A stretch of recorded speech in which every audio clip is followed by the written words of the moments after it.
So you remember when we were, no, you're good. Remember when we were palpating the spinous processes, and then we went right off to the sides, and now you have the transverse processes, and then if you keep going, you have this hump where all the muscles are. That's where the rib angle is going to be. So whenever you do costovertebral mobilizations, that's your landmark of where you want to be having your hand placement. So it's like hand placement for PA, hand placement for UPA, hand placement for costovertebral mobilizations. So you pick whatever rib area. It's easiest to stand on the opposite side because basically the ribs are going to be going like this. That's your pump handle.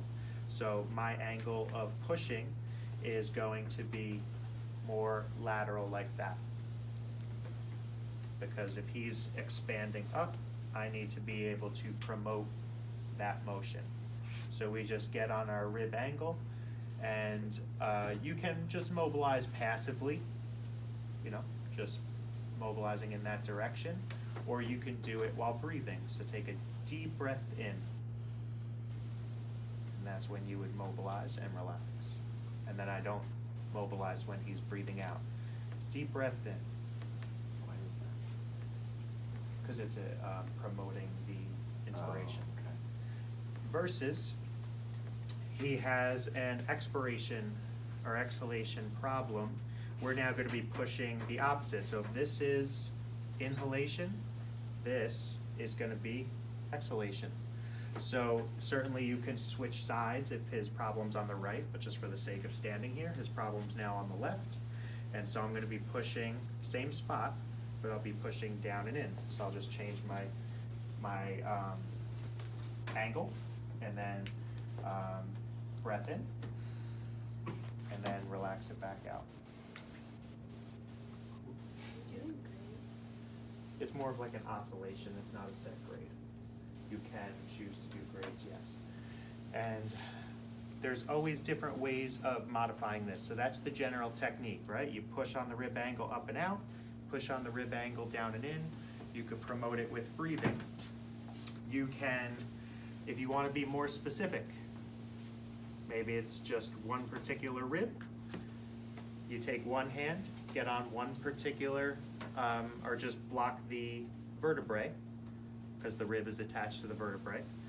And then you just get on the ribbon while stabilizing the vertebrae. Deep breath in. And relax out. Just stabilizing the vertebrae. And then you guys can also work on, remember we did, you could breathe into whatever section of the body you want. So I want you to breathe into my hand. Good, and relax out. And I want you to do that again. Go ahead. And you could work on specific areas of breathing rather than just overall chest expansion. So those are all just modifications. I just want you guys to understand or appreciate the concepts of how you can change things around based off of what your patient needs. When would you do that? If somebody, let's say you got hit in the rib, and so now you have an injury to whether it's the intercostals or the rib joint itself gets dislodged. There's techniques that we're not going to teach you that you can manipulate ribs or the joint, you know, back into place or set it correctly. Some people. You would have to rule out a fracture. Oh yeah, absolutely. There's different problems where you fall on your side. There's problems where you have scoliosis and your concave side doesn't have as good rib expansion. That would be a good time to do it. And this is just one way of doing it. You do it in prone. How would you find to do it? Like, if you're palpating, how would you know? In your history, I have a hard time taking a deep breath in. That's when it hurts. Something along those lines will lead you to it. Or And how would you know what side to do from there? They would tell you, right? yeah, they tell you where the pain is. Oh, okay. So thoracic spine, because of the embryologic tissue, they all follow the same striations. So just like the neck refers down the arm, back refers down the legs, thoracic spine is that segment. So it's very easy to find the problem. So say I'm having pain right here, you It go would there. be, yep, right along that area.